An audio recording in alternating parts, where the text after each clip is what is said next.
Some people will only respect you the moment you stop needing them. Remember that.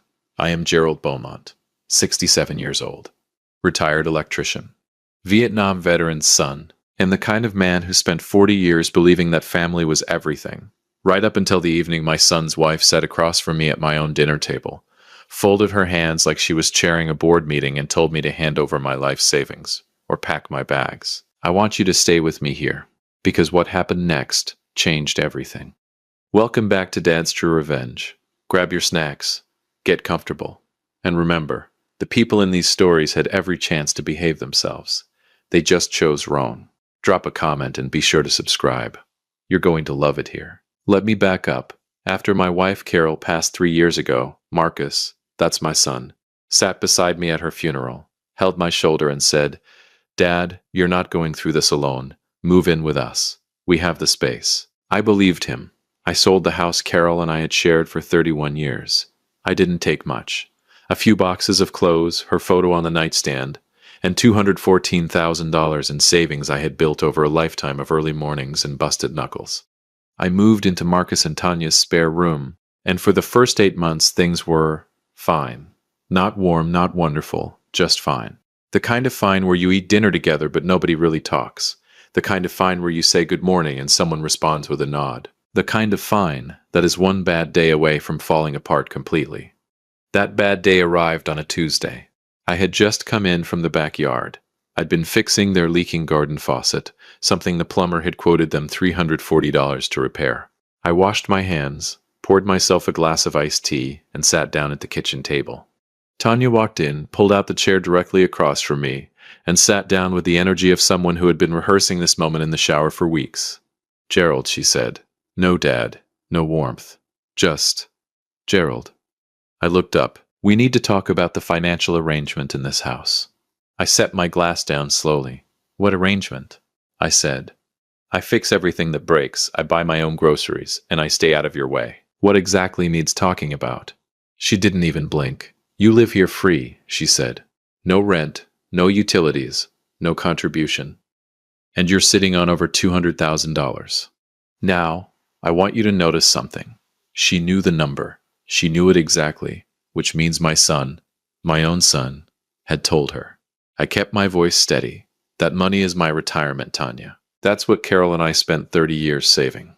And this house," she said, spreading her hands like a real estate agent, "is what Marcus and I spend every month maintaining. So here's what we're proposing. You contribute $100,000 toward the mortgage, as a household investment." I stared at her. "Or," she added, and I promise you she said this without flinching, "you find somewhere else to live." The kitchen was so quiet I could hear the faucet I'd just fixed dripping once in the backyard. I didn't yell. I didn't cry. I didn't beg. I picked up my iced tea, finished it slowly, rinsed the glass, placed it in the drying rack, and walked to my room. I heard her call after me, "Gerald, we should finish this conversation." But I had already decided the conversation was over. That night I sat on the edge of my bed with Carol's photo in my hands and said out loud, "Well, sweetheart, looks like it's time to go." I could almost hear her laughing. Now, here's where it gets interesting, because I want you to stay with me. I didn't storm out the next morning. No, I am 67 years old, and I did not survive 4 decades of skilled labor, 1 cardiac scare, and 31 years of marriage by making emotional decisions at midnight. I waited 3 days. I called my old friend Russell, who knew a realtor. The realtor, a no-nonsense woman named Beverly, sent me 4 listings by Thursday morning. By Friday afternoon, I had walked through a neat single-story 2-bedroom house on Clover Hill Lane, 12 minutes across town. It needed some cosmetic work. The kitchen faucet was loose. 2 porch boards were soft. The back fence leaned like it had given up on life entirely. I stood on that porch, looked out at a quiet street lined with oak trees, and felt something I hadn't felt in 3 years. Peace. I made an offer that afternoon. Cash. No contingencies. Beverly called me back in 2 hours and said, "Gerald, it's yours. I want you to hold on to that word. Yours. Because at 67 years old, having something truly yours, something no one can ask you to hand over or get out of, feels like oxygen after being underwater."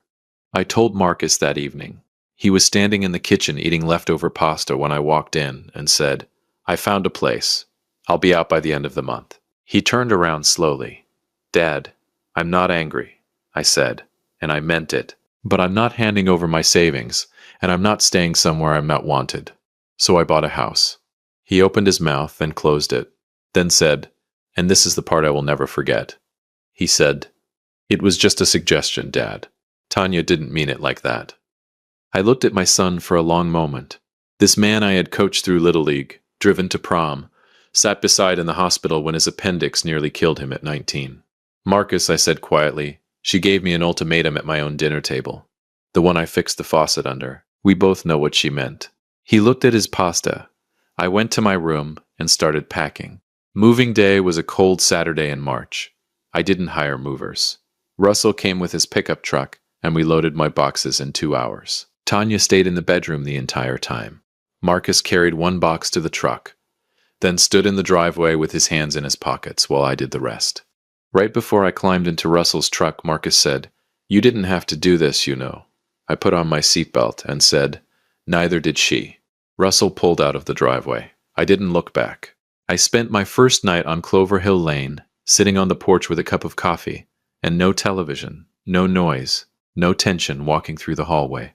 Just oak trees and street lights, and the sound of the neighborhood settling into the night. And then from the porch next door a voice said, calm, slightly amused, completely unbothered, "You the one who bought the Henderson place?" I turned. She was sitting in a rocking chair I hadn't noticed, wrapped in a yellow cardigan, holding what appeared to be a very serious cup of tea. "Yes, ma'am," I said. "Gerald Beaumont." She nodded slowly, looked me up and down the way someone does when they're deciding whether you're worth talking to. "Dot Pearson," she said finally. "Fair warning, I keep odd hours. I have strong opinions about lawn maintenance, and I make the best peach cobbler on this street."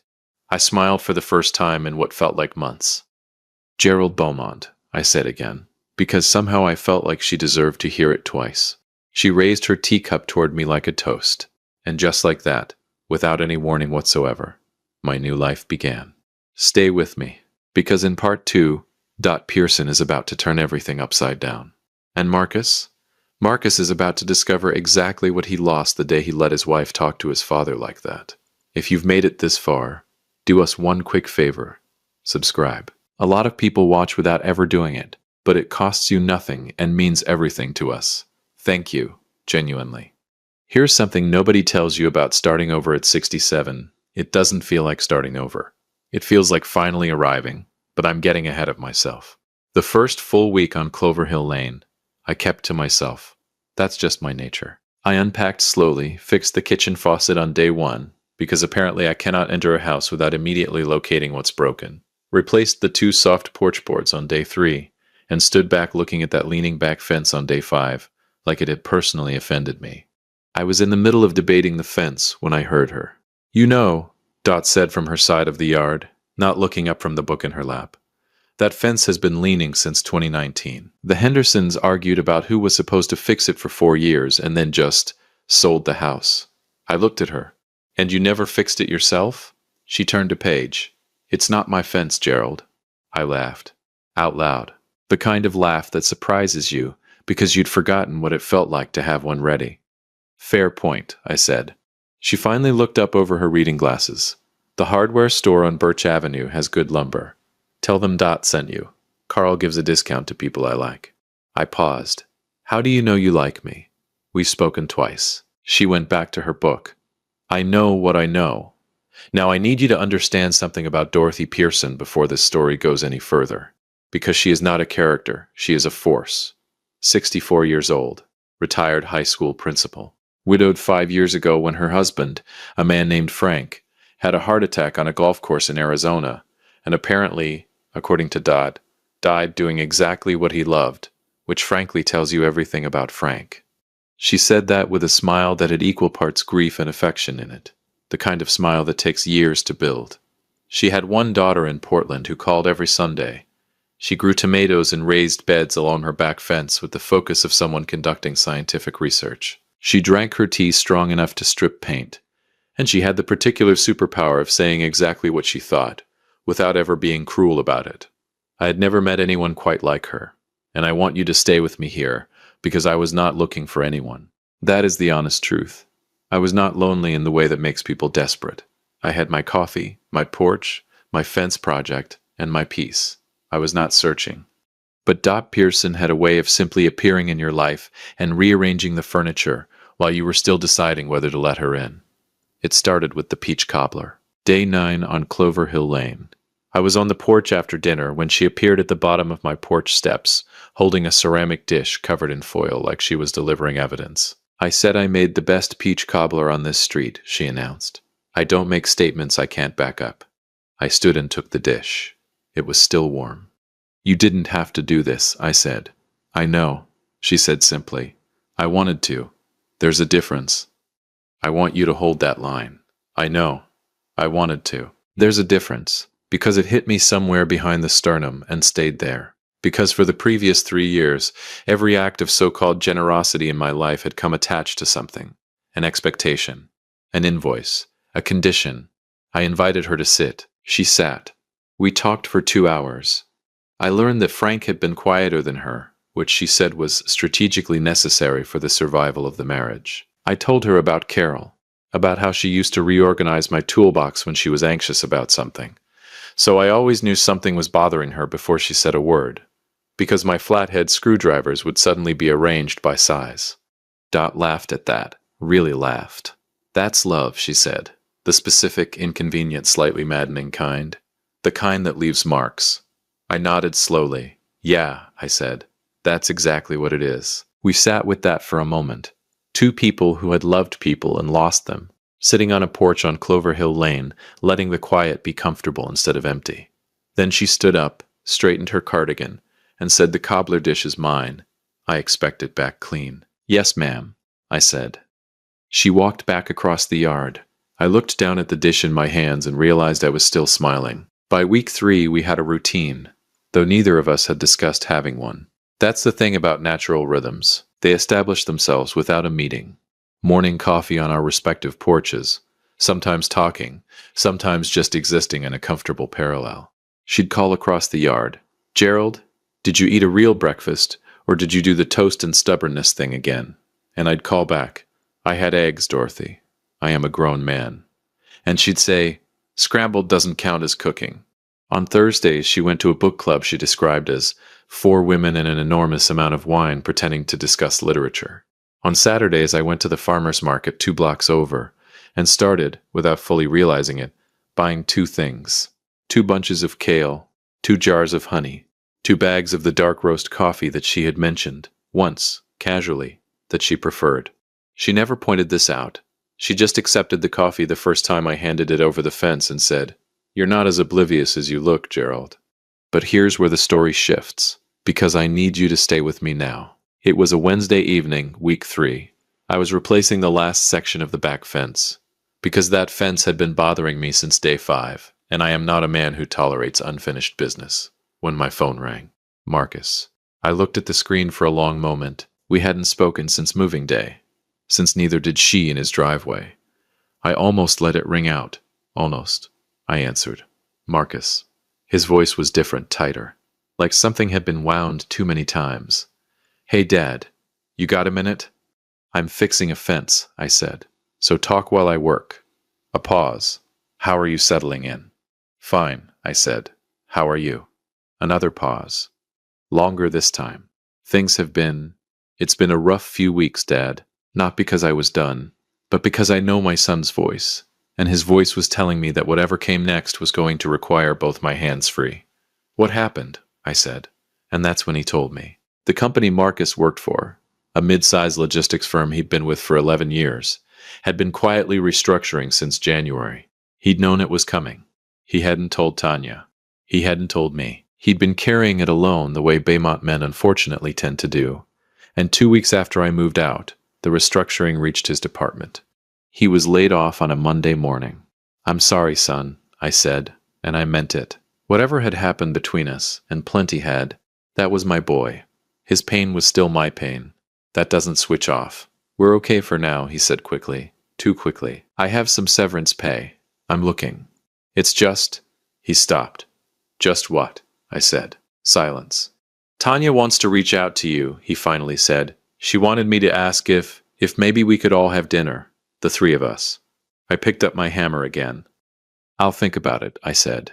Dad. I said I'll think about it, Marcus. That's what I've got right now. I hung up. Stood there in my backyard, with the half-finished fence and the last of the evening light going orange through the oak trees. From next door, quiet, steady, completely unhurried, Dot's voice came over the fence. You okay over there? I thought about it honestly, which is something she had already made me better at doing in 3 short weeks. I don't know yet, I said.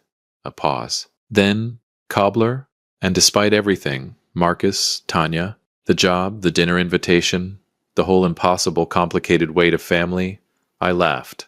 Yeah, I said, cobbler sounds about right. What I didn't know yet, what none of us knew, was that Tanya's request for dinner had nothing to do with missing me. It had everything to do with what was coming. And what was coming was going to force every single one of us to decide what we were actually made of. If you've been listening for a while and want stories like this to keep coming, it really helps if you hit that like button and subscribe. 97% of people never do, but it's what keeps this whole thing running. So, thank you for real. There are moments in life that arrive quietly, no drums, no warning, and then detonate everything around you. This was one of them. But before I get to the dinner, I need to tell you what happened the morning before it. It was a Saturday, farmer's market Saturday. I had just come back with my 2 bags, yes, still 2 of everything, don't judge me, and I was unloading on the kitchen counter when I heard a knock at my front door. Not Dot. Dot never knocked at the front. She hollered from the yard like a reasonable person. I opened the door. Tanya was standing on my porch, alone. No Marcus, no warning, just Tanya, in a gray coat I'd never seen before, holding her purse strap with both hands the way people do when they need something to hold on to. I stared at her. She stared at me. Gerald, she said. Tanya, I said. A pause long enough to park a truck in. Marcus doesn't know I'm here, she said. I leaned against the doorframe and folded my arms. Not aggressively, just carefully.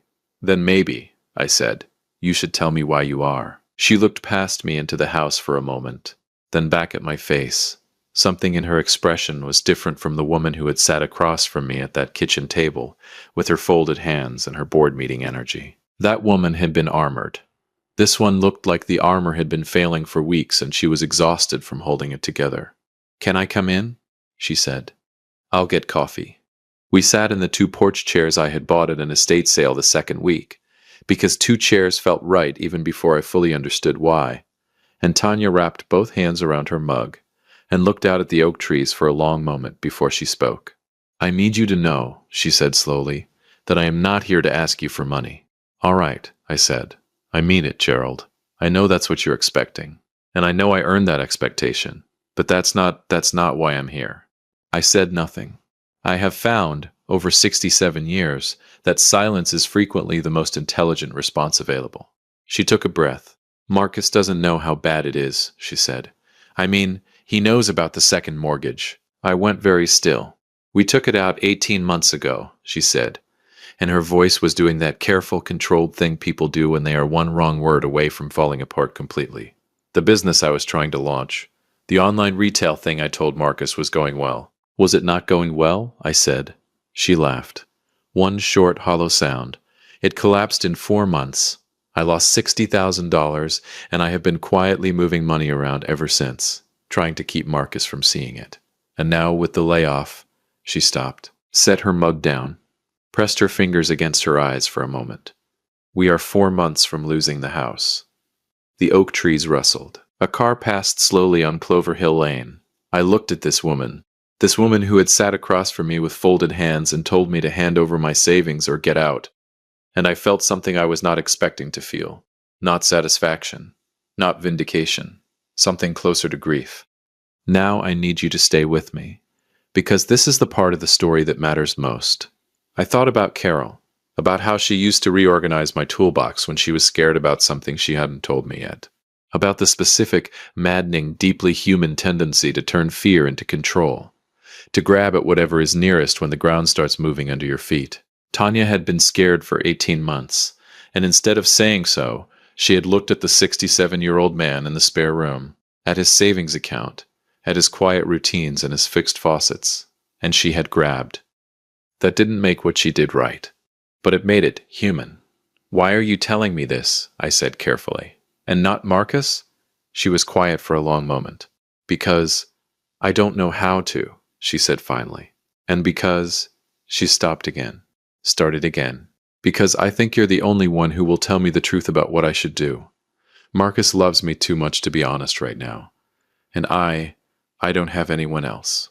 That last sentence landed differently than she probably intended it to, because I heard what was underneath it.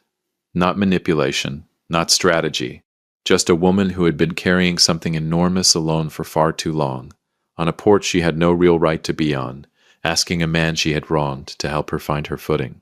I picked up my coffee, drank slowly, set it down. "You have to tell him," I said. She flinched. "All of it," I said. "The business, the second mortgage, the 60,000, all of it, tonight, before that dinner. Gerald, Tanya." I turned and looked at her directly. "You asked me for the truth. That's the truth. The only thing worse than the hole you're in is letting your husband keep standing next to it without knowing it's there." She stared at me. Her eyes were bright in the particular way that means someone is refusing to cry through sheer willpower alone. "And after I tell him?" she said. "That's between you and Marcus," I said. "But you come to that dinner having already told him. That's the condition." "What condition?" she said. "The condition," I said, "for me being at that dinner at all." She left an hour later. I sat on the porch alone for a while. The oak trees were doing their slow, indifferent thing. The neighborhood was quiet and golden in the way that late Saturday mornings get in early spring. Dot appeared at the fence with a trowel in one hand, because of course she did. "Saw a woman on your porch," she said, not looking up from her tomato beds. "My daughter-in-law," I said. She turned a patch of soil. "How'd that go?" I thought about it honestly, as she had already taught me to do. "Better than expected," I said. "Worse than hoped." She nodded slowly. "That's most of life, Gerald." "Yeah," I said. "I'm starting to think you're right about that." She looked up then, just briefly, the way she did when she was deciding whether to say the next thing. "You're a good man," she said, simply, the way someone states a fact about weather or geography. And then she went back to her tomatoes. I sat with that for a long time. The dinner was Sunday evening. Marcus opened the door when I knocked, and the first thing I noticed was his eyes. Red-rimmed. Tired in the way that comes from a conversation that strips everything down to the frame. He had clearly been told. He pulled me into a hug before I could say a word. A real one. The kind that lasts 4 or 5 seconds longer than regular hugs, and says everything that can't be organized into sentences. "Dad," he said into my shoulder. "I know," I said. Dinner was quiet at first. Tanya had made pot roast, Carol's favorite, which I chose to believe was intentional. And we sat around the table, the three of us, in the particular silence of people who have already said the big things and are now figuring out what the ordinary ones sound like again. Then Tanya set down her fork and looked at me. "I owe you an apology," she said. "A real one. Not a dinner table smooth things over one. A real one." I looked at her. "What I said to you," she continued, and her voice was steady, but it cost her something. "In that kitchen, that was wrong. You had done nothing but give, and I talked to you like you were a problem to be managed. And I am sorry. Genuinely." The table was quiet. Marcus was looking at his plate. I took a breath. "I appreciate that," I said. "I do, and I forgive you, Tanya, because holding on to it doesn't help any of us." She nodded, exhaled. "But," I said, and both of them looked up, "I won't be moving back in. That chapter is closed." Not out of anger. Just, I found something on Clover Hill Lane I didn't know I was missing, and I'm not ready to give it up. Marcus looked at me curiously. "Found something like what?" And I thought about Dot Pearson in her yellow cardigan on a rocking chair I almost missed in the dark. Her ceramic cobbler dish delivered like evidence. Her strong opinions about lawn maintenance in her Saturday tomatoes, and the specific, grounded, unhurried way she moved through the world like someone who had already survived the worst and come out the other side with good posture and better recipes. "Peace," I said, which was true. And also not the whole answer, which Marcus, to his credit, seemed to understand, because he looked at me for a moment, then smiled. Small and tired and genuine. "Good, Dad," he said quietly. "I'm glad." We talked for 3 hours, about the house, the mortgage, the options. I did not write a check. I did not rescue anyone that evening. But I helped Marcus make a list of the right calls to make, the right people to contact, the right sequence of steps for two people standing at the edge of a very serious situation who needed someone to help them see it clearly, instead of panic into it. That I could do. That cost me nothing but time and experience. When I left, Tanya hugged me at the door. Stiff at first, she is not a natural hugger, which honestly I respect. And then something in her shoulders dropped and it became a real one. "Thank you," she said. "Take care of my son," I said. "I will," she said. And I believed her. I drove home to Clover Hill Lane with the windows down and the spring air coming through cold and clean.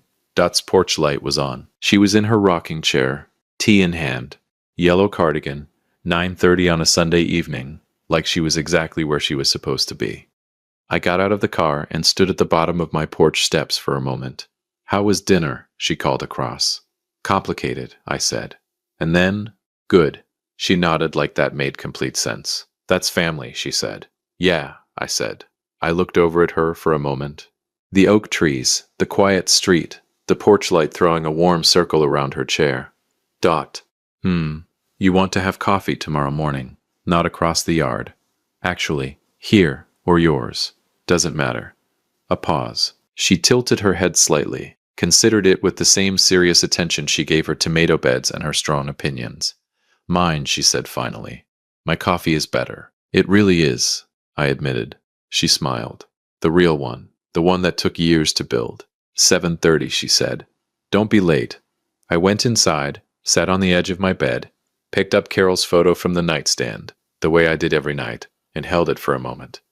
"I'm okay," I told her. "I'm actually, really okay." I set the photo down gently, and for the first time in a long time, I meant every word. Some people will only respect you the moment you stop needing them. But here's what I didn't know when this started.